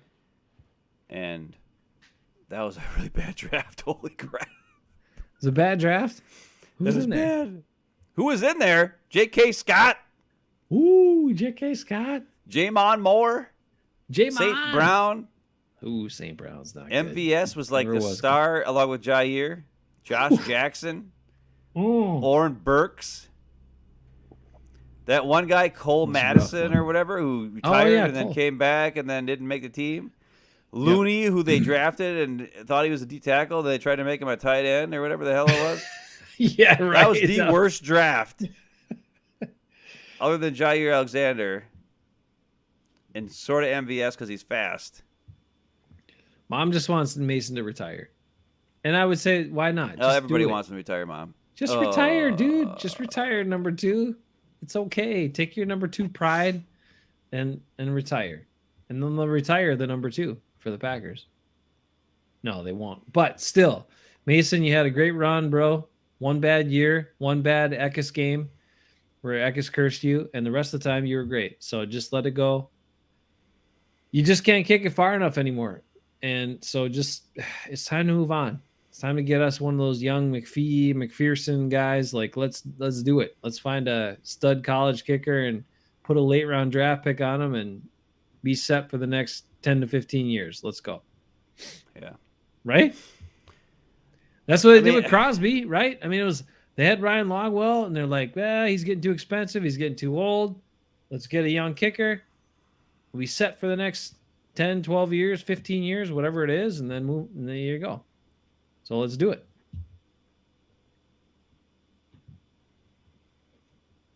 Whoa. The Raiders are once genius. drafted an offensive line from BYU who said he wasn't going to play on Sundays because it was the set. Hey, Rick, what was the name of that one offensive tackle with the long hair for the Raiders they drafted in the first round? Robert Gallery or something? Yeah, Gallery. Whatever happened to that guy? He was supposed to be this monster, and then he never, what happened to him? Supposed to have a nasty streak, too. That's what the Packers need, is nasty on the offensive line and on the defensive line. You're right. They need another Ross Verba. Ross Verba was... Ross Verba was I liked him better than most guys. Actually, well, back then, though, they had technicians. They had Adam Timmerman. Yeah. Even guys like, Marco Rivera and... Oh, Marco. Those guys were pretty good. Yeah. TJ Lang was decent. And what's his face? Josh Sitton was the highest graded. He was a PFF Hall of Famer. Gallery, yeah, Robert Gallery. At least he was he the Raiders Mandarich? He wasn't quite at the Mandarich level. He was as bad as that, but he wasn't good. Now, what about Leatherwood, Eric? I hear the people aren't worried. The Raiders are saying let's not be worried about that, even though they had to move him to guard last year, first round tackle pick. But the other thing is everybody's saying how Creed Humphreys is the best center in the NFL. What? Really? As a rookie. Wow. And he was drafted 1 pick or 2 picks after Josh Myers. And everybody said Creed Humphrey was the top-rated center, not named Landon Dickerson, who was hurt and injury problems, and that was why Landon Dickerson was falling down the list, though I like Landon Dickerson myself. And the Packers took some other guy ahead of both of them. The only guy I would have been happy that they took ahead of those guys was, my guy. Yeah, but he wasn't a center. Come on. I don't care. He's too crazy to be a center. He's got to be. Freaking put him on the field, dude. He'll road grade, so he'll plow some dudes, knock them around, shove them around. God. So good. I know. And Josh Myers wasn't even the Packers' best center last year. Don't even tell me that he was. Don't even freaking tell I'm not me saying he was. I said Matt LaFleur talking about, Josh came in and he was... Shut up. Watch the tape. Lucas Patrick was a more productive and better center than your number 2 second-round pick, Josh Myers, who you picked over Creed Humphreys and Quinn Miners and everybody else. He was. Landon Dickerson. Lucas Patrick was better. Mostly because of his awareness and his smarts. Physically, he's not as imposing, but he was better. But you got Josh Myers. He's your center. I will say this, if Aaron Josh Rodgers, Myers could be actually good, though. He could be fine. Down on him I'm not either. I'm not saying he's bad. I'm just saying LP is undervalued again and overlooked again, and that's his whole life. But whatever. Probably, the guy ended up having to play football at Duke, so what do you expect? I just hope he gets a contract somewhere and then balls out. And he's probably going to the Lions, like every other good Packer. The Lions have a good offensive line, though. They don't really need them. Vikings might get him. Well, the freaking Broncos don't need any more good offensive linemen. If it took 2 injuries for Miners to get on the field last year, I know. Then they should be willing to trade him. Let's go. I Trade know. Aaron Rodgers for just straight up Aaron Rodgers for Creed Miners. Let's go. Just think about the culture shift. That would be so awesome. Dude, if they did that, I would just die laughing my butt off. Aaron Rodgers. The Packers couldn't get any picks for him. All they could get was a 3rd round guy from Whitewater. He would be amazing. Oh, God. I'd be laughing so hard. Who's just going to be a Pro Bowler for the next 10 years. And everybody would be like, what the hell? A crappy guard? And then you and me would be like, yeah! This is the greatest trade ever. And every fan would think we're insane. And every person on earth would think we're insane. And then you know what the sad part is? I'd almost be willing to do that. 10 years later, At least throw in a first-round pick, though. Give me one first-round pick and Quinn Miners for Aaron Rodgers. The proof would be right there after 10 years, though. I'm telling you, man. After Rodgers would flame out because nobody would work with him or he doesn't have the guys he wants to work with. Like, think about the young studs on Denver. If he's got to go there and they don't want to, you know, read his mind, he's not going to throw to him, right? So what are you going to do? Yeah, but he's Quinn gonna have Miners. Hackett there to translate. That's true. The Rodgers mind. Quinn Miners will be like, tell me which dude to block. Tell me what run. I'll run around the end. I'll just blow up anybody in my path. Let's go, baby. Oh, my God. That's the other thing is if – love that guy. That's another reason why I don't think he would go to Denver. I mean, they're set up to be a running team. They're set up to, like, smash mouth. Like, all their guards, all their offensive linemen are, like, smashing running guys. Yep. But, I mean, Hackett's there. He might change the whole culture, and then who knows? I don't know. Yeah, I didn't listen to his or check out his interviews this week, but I'm sure they were good. I'm sure I did. I saw he had a one-on-one with Chris Sims, and it was awesome. Did he say awesome a lot? I think he did. But it was funny. It was. He's good. He's a good dude. He was so good in that interview. I was just like, yeah. And you know, Sims is an idiot, so it's funny. And Sims asked about Rodgers like 7 times, you know, and Hackett's like, oh, and he's saying all these great things about Rodgers.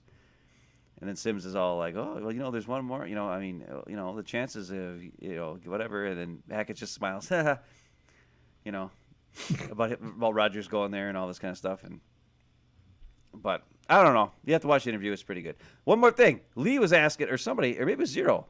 Zero was asking about a breakdown of Jordan Love's game against Kansas City.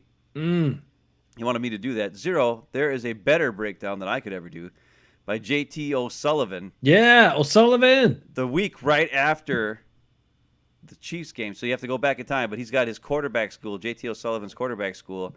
And he put out a video. And it's really a mock of Aaron Rodgers' press conference with Pat McAfee on that Friday. He's kind of more making fun of Aaron Rodgers the whole time. But he does break down Jordan Love's video. But as he's breaking down Jordan Love's video, he's putting in all these cuts at Aaron Rodgers. It's freaking super funny. Like, obviously, JT O'Sullivan is not Aaron Rodgers' buddy or something because he totally rips the crap out of him in this. But it's a good video. I want to go back and watch it again, too, just to see all the Jordan. Because he does break down the Jordan Love stuff. And he points out the good and the bad, you know, and how he could see things happening that were good and whatever. But he does it like it's funny. Because he takes a lot of things Aaron Rodgers said at his press conference and then, like, twists it around and says the same things about Jordan Love. And you wouldn't think they would work, but it works. It's really good. So check out JT O'Sullivan, quarterback school. He's got a video. Jordan Love stuff, whatever. Ooh, what do we got here? We got a plaque. You earned something. This is the only journalistic award I ever won in my life. Only journalistic award I ever won in my life. Bernard! Bernard in the house? I'm going to celebrate this real quick because I don't often celebrate my personal accomplishments. Okay, you put it on me again. I'm going to do it like this. Now, in 2000, that's a long time ago. I understand. This actually was awarded to me. You can see it's true. My name. You also see best from the Milwaukee Press Club has been around since 1885. They gave me the best single sports story at UW-Eau Claire. That was entered statewide. That's the only award I ever won for anything I've done on the journalistic side of things. But it's true. You can call me an award-winning journalist, sports journalist. Wow. I think I might have to start leading with that. Dude, how can you not? Award-winning sports journalist and Ben. And random guy. And random guy with a lot of takes. Who yells a lot and makes no sense, and he's half sleeping. What a show. How can people not tune in for this? Bernard, how could you not have been here this whole time? What's up with that? Why did you show up at 10:30? You knew he'd still be on, though, so that's why you showed up. Hey, I was worried about Bernard. Let me just say this. We weren't even hating him. What was we? Oh, we weren't hating him. I just said I hated him. Like 10 minutes ago, I said how much I hate him. Bernard. Yeah, Bernard. He's like that girlfriend that you just can't get rid of because... She's like, I stop And then she's like, "Oh, but I love you." And but I hate you. Or no, actually, he's like a teenager. That's what he is. He's like a teenager. He's back and forth. He hates us. He loves us. Bernard, we love you no matter what. It's unconditional love, just like Shailene Woodley. There was a time Because apparently, really... hey, just so you know, Aaron Rodgers did not learn unconditional love from his parents or anybody else in his family. He never got unconditional love, just so you know. Not one time. But Shailene Woodley taught Aaron Rodgers unconditional love. Wow. Well, that's what it was in his Instagram the other day. I got my unconditional love was learned from the Milwaukee Bucks. Oh, okay. Milwaukee Bucks. Ekis's unconditional love is beer. That's true. Look, I was about Bernard. I was getting a little concerned. I'm like, why is he always available on Friday nights? Like, dude, I wanted him to. Like, I love him, and I'm glad he's here. But I wanted not every Friday night. I hope he has something a little better to do on a Friday night than hang out with us. But you know what? What does that say? Eric's here every Friday night. You're telling Eric. We're here every Friday night. Yeah, but Eric's the worm wrangler, and his late night game is not really there anymore. I don't know how old Bernard is. Look, once you get to like late 30s, 40, I mean, you probably should be available Friday nights. Shouldn't be out like clubbing or whatever you're doing. I mean, Rick could club. You know, he's got that one dance move. I forget what it's called. It's called the hip hop toe. He's got the one move. But the point is, I was like, Bernard, I love you, man. But you don't have to be here for us every Friday night. But I am glad that he's here once again. How you doing? Bernard wants to come on. He should come on the show. You should come on. Bernard, let us know. Send us an email, hafenbros@gmail. Hafenbros@gmail. We'll bring you on the show. We're happy to bring you on the show if you ever want to come on. And we are going to bring some more guests on here. We tried for this weekend. People weren't available. Bruce's son had a musical. Ekis was going to Eau Claire again, inexplicably. I think he should still live there. I don't know why he goes there so often. I don't know why he doesn't live there anymore, but it's fine. And because he's just to give you a couple other takes, and then I want to post some questions to these guys because they've been defending Rodgers and the position and all this stuff, and I just want to pose some questions like show me your reasoning for wanting it to stay the same, because I want a different result at the season's end, and maybe you have to grow to get where you want to go. That's my thought. But this don't like him. The same song and dance. The same song and dance ain't working, and it's at some point you got to move on. Same thing with Mason. I love Mason, but at some point you got to move on. I'm sick of Mason. I'm sick of sorry, Mom. Aaron Rodgers. I'm sick of Steno. What are the Packers going to do about wide receivers, Ben? They have one on the roster. Draft like 3, like they did 4 years ago. Yes. They did draft that kid from Georgia or what? Early on. Yes, that's the guy who I was thinking of. I watched this running. He was like 6'3", 195, super fast. I'm like, there you go. There's your MVS. Okay, let's go. If he catches half the time, boom, it's MVS. Rick, tell me what that dance move was. And he's from Georgia. Who else is from Georgia? Eric Stokes. Bam. Oh, yeah. Bam. They got a scout down there already. Oh, that's right. They could get Amari Cooper, Ben. He's going to be available for lots of money. The Raiders are going to get Amari Cooper and Devontae Adams. They're going to have all the old Derek Carr buddies coming back. You'll have Amari Cooper, Devontae Adams, Hunter Renfrow, freaking Darren Waller. And then Aaron Rodgers is going to come back to the Packers, and he's going to have Amari Rodgers. What if let me just throw this out there as a wild... What if I throw this out there? Wild scenario. Okay. What if Rodgers wants to be traded? They trade him, and the first move the Packers do this year with the first round pick that they get is they draft a wide receiver. After they trade him away, then they finally draft a wide receiver. Goody, just to spite him, Goody might do Rodgers is better than Favre, Bernard. I agree. Yep, I would agree too. Even 100% agree. And here's the other point. You guys look, Zero and Bernard got going on the Rodgers Favre last week. Come on, I was like, guys, take it easy. But Ben and I are old enough to remember pre-Favre.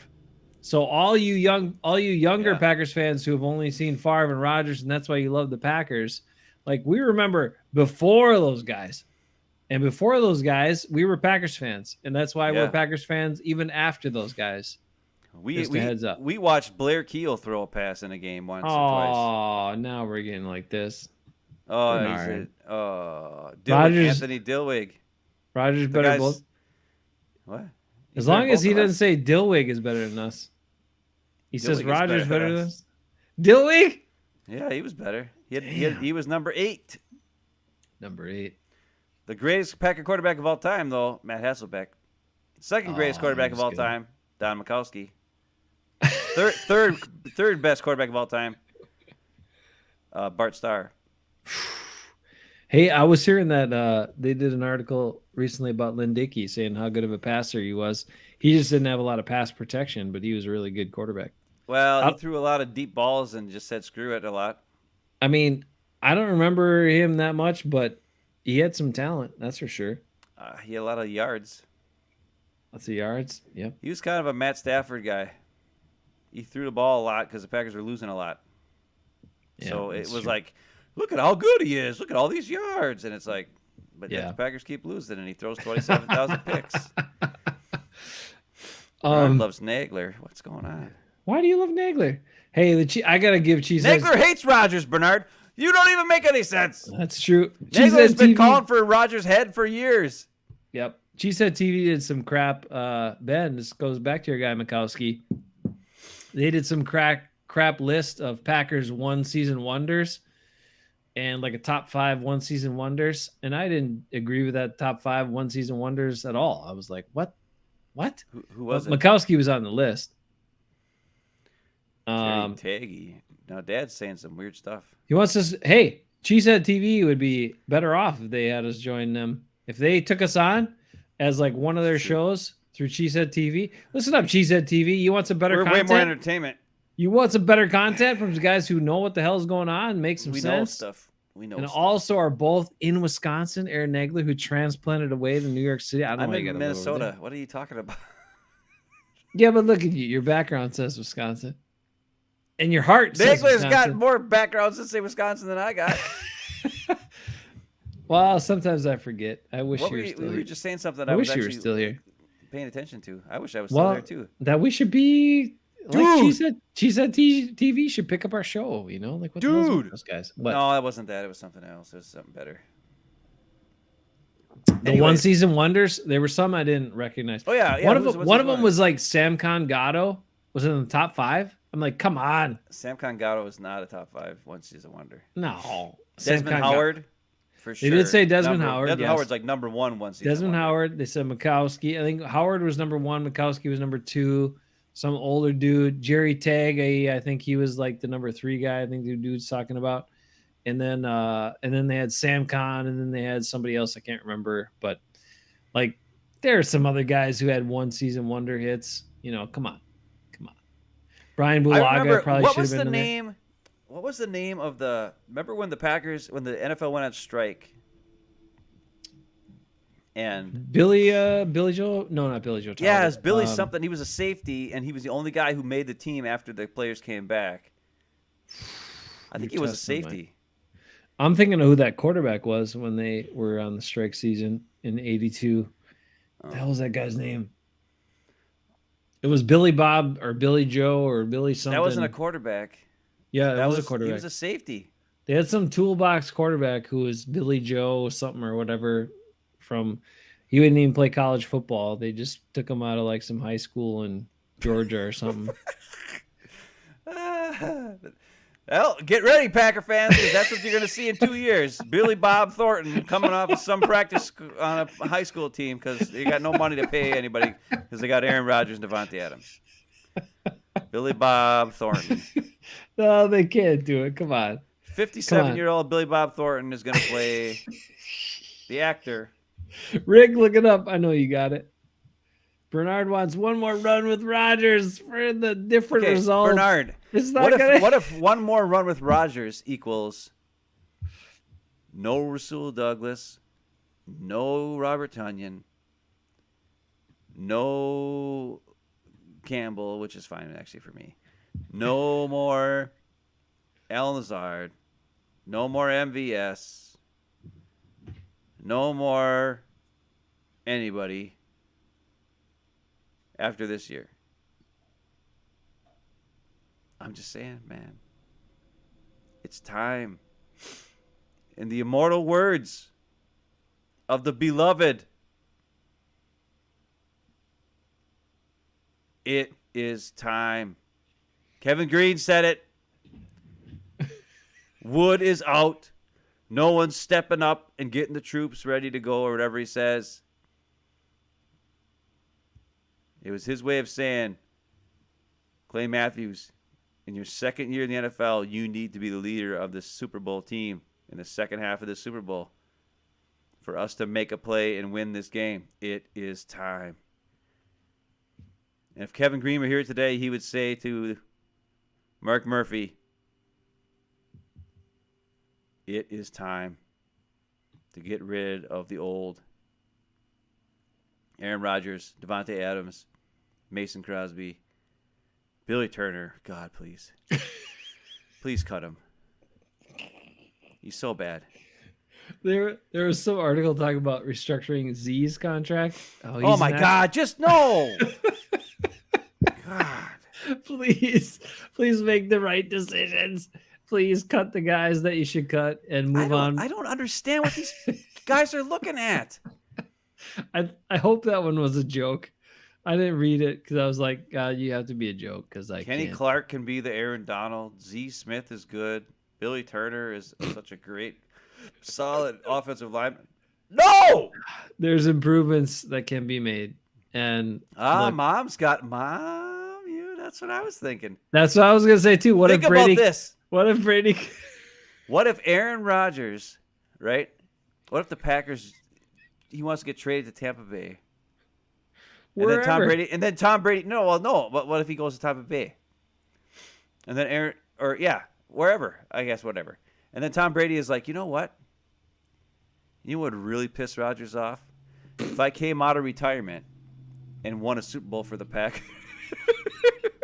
Just by throwing to the running Because he back. would do it. He would win a damn Super Bowl with this team. Because you know why? He'd throw to the freaking open guy. He'd throw to the guy on time. He'd throw to Aaron Jones when he would actually be able to make up a move instead of waiting too long and then he gets freaking tackled right away. Look at James White. Who do you think's a better player? Aaron Jones? James White. Pretty sure it's Aaron Jones. Yet James White gets, I mean, come on. That would be huge if Tom Brady was a Packer. Oh, my God. I could see him doing it. I could see him doing it just to... He would do it just to piss off Rodgers. Right, just to prove like, I'll just add to my legend. I'm the greatest thing ever. And, Rodgers thinks he's some big dog. Well, yeah, that would be freaking hilarious. Would the Packers fans really be mad about that? Come on. Yeah, they would. A guy who didn't deliver it. You're going to have loyalty to a guy who didn't deliver a Super Bowl for more than a decade. And this guy comes out of retirement for 1 year. I'll say this. Super Bowl. If for some reason he does go and they do bring Tom Brady in, I think the Packer fans would go crazy. Like excited. They'd be like, Tom Brady, 7 times. I mean, it would be the biggest thing ever. Like, people would lose their minds. The whole world would lose their minds. You know what would even be better is if Rodgers got traded to the 49ers. like Horn said. Because, the 49ers, they have all their first-round picks to trade away. What are you talking about, Horn? The 49ers have nothing to give us. They traded all their first-round picks to get stupid Trey Lance. They have nothing. There's no way Rodgers is going to the 49ers.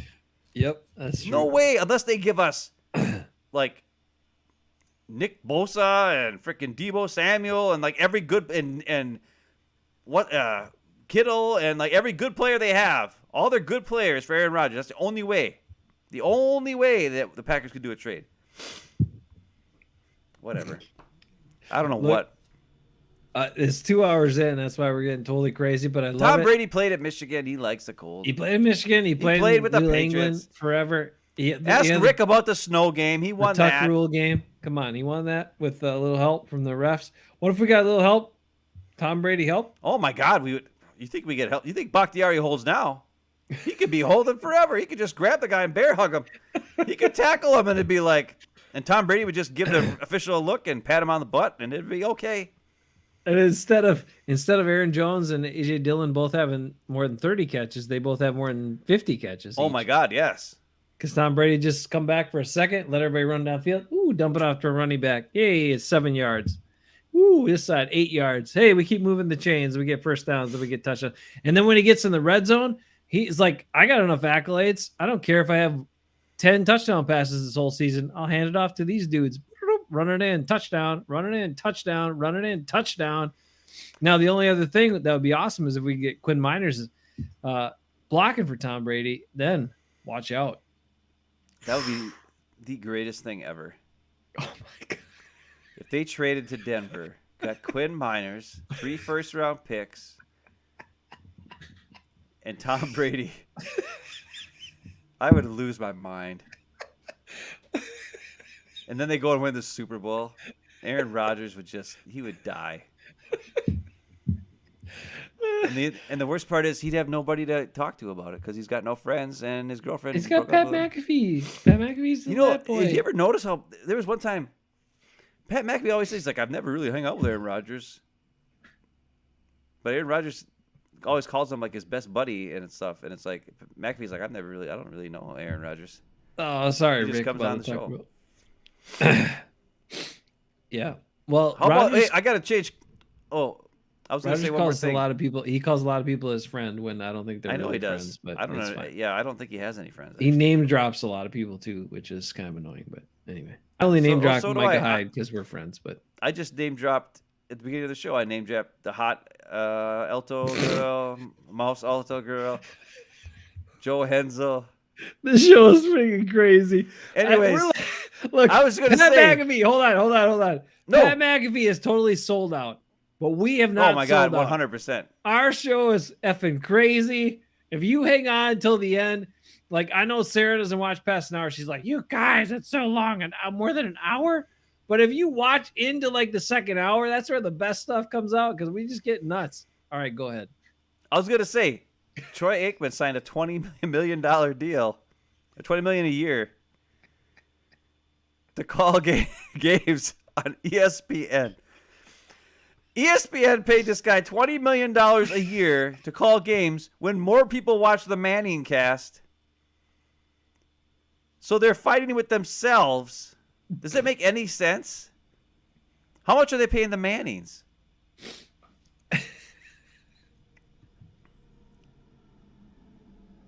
And then the Packers have guys who can't even get paid anything, and they'll rather cut guys. And Look, Troy Aikman makes $20 million a year. I'm committing to this right now. You won't need to listen to Troy Aikman.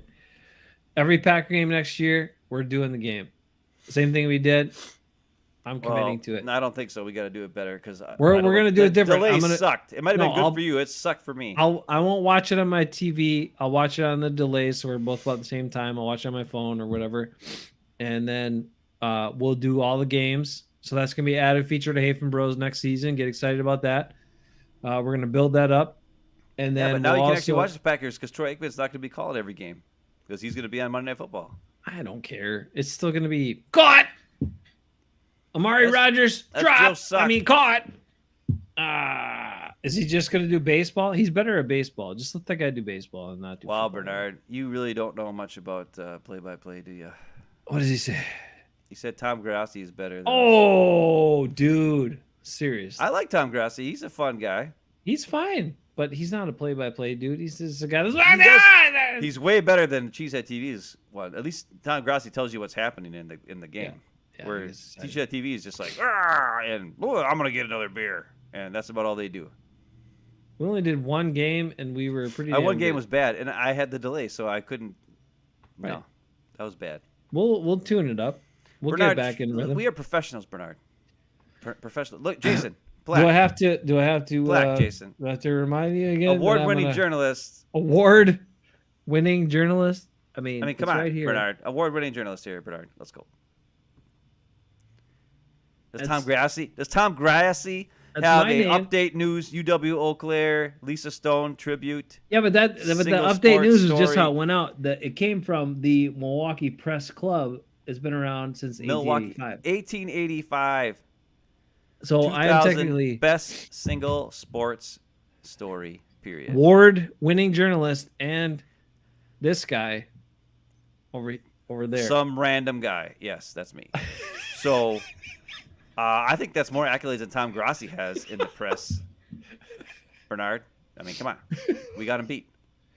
We have an actual plaque for, like, journalism.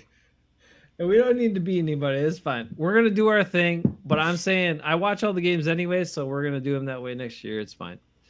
And we might even do some in person. Might even do some in person. You're close, Rick. You're close. That's older than Ben. 1885. You got it. All right. So I think that's it for tonight. We had some fun here late. Sorry, Sarah. I know you never watch it because you never watch past an hour. But your son might still be up watching it. Sorry, Ephraim, that we don't want Devontae Adams back, your favorite Packer. But you didn't have a good explanation for why he dropped 2 passes at the end of one game last year. So, sorry, bro. Pick a new Packer that you love. All right. That's all I got for you. My beer's all gone. 2 beers are gone. I will say the Bucks are awesome, by the way. And my man Brolo is back at practice. Uh-oh. Brolo back at practice. Boogie Cousins going then? He's out because Brolo's back. That means we don't need no Boogie Cousins anymore. Okay. Brolo equals championship, Ben. So watch the Bucks turn it on and win back to back. He did single-handedly win Game 5 against Atlanta when they thought they were going to get their butts kicked, and he came in and dominated. Game 6. Okay, whatever game it was. It was pretty awesome. Yeah, he was a monster. All right. Well, there you have it. So if you're looking for a Wisconsin team that might actually win a championship, check out the Bucks. Whoa. The Packers, they're going to be competitive again, whether Aaron Rodgers is on their team or not. And they're probably losing the playoffs again. But just if you go into the season with those expectations and not the false expectations of winning a Super Bowl, you're not going to be as disappointed. So just heads up. That's the straight up truth. And that's why on Hafeman Bros, we tell you, subscribe for more truth. That's what you should do. We might change the show name to Hafeman to Packer Truth Bombs. I'm not sure. We got some other titles in the mix. When we get more serious, we got to probably drop the poo. I'm willing to sacrifice my love of number 2 and my love of trying to incorporate potty humor. I'm willing to sacrifice that for us to get to a new level.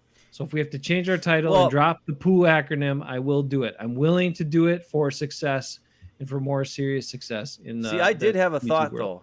I was thinking. What? I mean, we are like a show, a late night show. Like I think we should be like a late night show. Okay, yeah, I get it. If we're gonna go structure, like we should come out and be like, hey, and all this kind of stuff, and then like, hey, on tonight's show, we're gonna have this and this and this. Do a couple Trump jokes. You know, do a Rogers joke.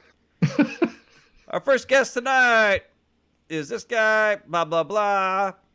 Halfway through, we have our special guest tonight, Eric Dahl. He's going to show us what worms can do in the middle of the night. Worm Wrangler. Worm Wrangler. When they glow in the dark, he can show you stuff. Boom. We got Rick is our special guest showing us the worms. You know what I'm saying? It's kind of like when you have the guy who comes from the zoo and shows you all the animals. Well, Rick just shows you worms every night. Huh? Could work. Who knows what direction we're going? But I'm just saying I'm willing to sacrifice my personal affections for potty humor and number 2 for success and to be taken more seriously if we need to. We're hoping for a Nico sighting soon. We're hoping for a Viking Mo show in the next couple of weeks to get his take on what the Vikings will do wrong in the draft. I'm sure there's plenty of that to go around. So we'll have that in upcoming weeks. Well, they got Coach Mike Smith now. Yep. He went over to join his good buddy Mike Pettin. Rick's down with talking to us about worms. So, all right, we'll keep you on speed dial, Ricko. We'll try to structure ourselves a little more, and then we'll show some glow-in-the-dark worms when you're ready.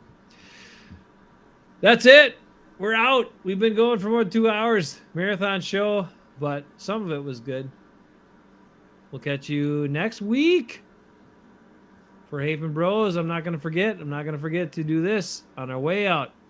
Peace, everybody. Have a great one. Bye. just to have me. Did I treat you? Got to find